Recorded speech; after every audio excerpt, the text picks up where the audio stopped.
Découvrons maintenant les diapositives proposées par PowerPoint.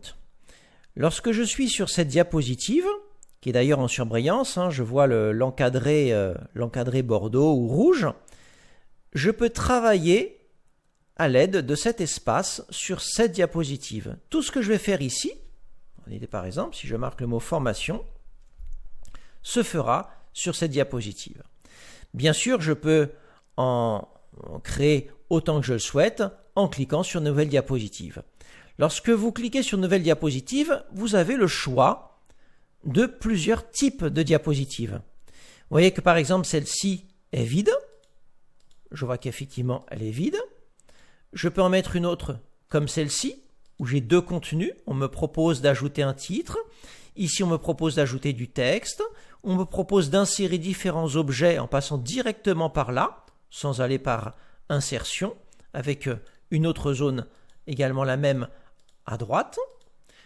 Je peux aussi choisir, par exemple, celle-ci, qui me permet d'ajouter ici un titre, ici du texte et d'insérer des objets.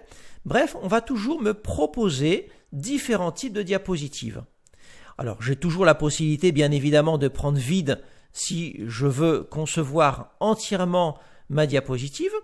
Mais lorsque je suis sur des diapositives où il y a ce genre de propositions, ce ne sont que des propositions.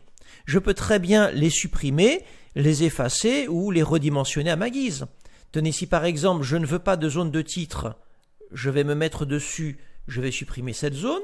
Si je ne veux pas ça, je la supprime également pour finalement ne garder qu'une seule zone comme celle-ci, dans laquelle je mettrai ici un texte et je viendrai faire venir un objet.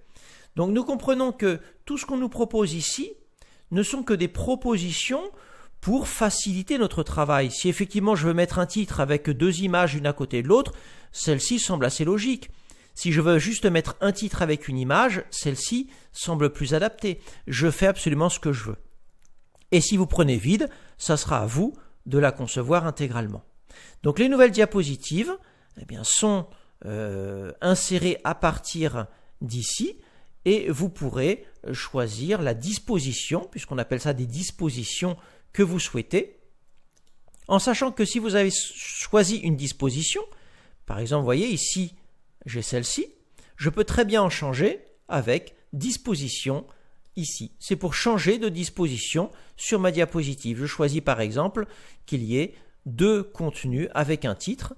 Voilà, j'ai changé cette diapositive de contenu avec un titre. Ou je peux au contraire choisir que finalement une diapositive totalement vide. Voilà. Donc voilà comment se passe l'insertion de nouvelles diapositives sur PowerPoint, en sachant que dans cette zone, vous travaillez sur celle qui est sélectionnée. Là, je travaille sur celle-ci, là, je travaille sur celle-ci, etc. Je ne travaille ici que sur celle qui est sélectionnée au préalable.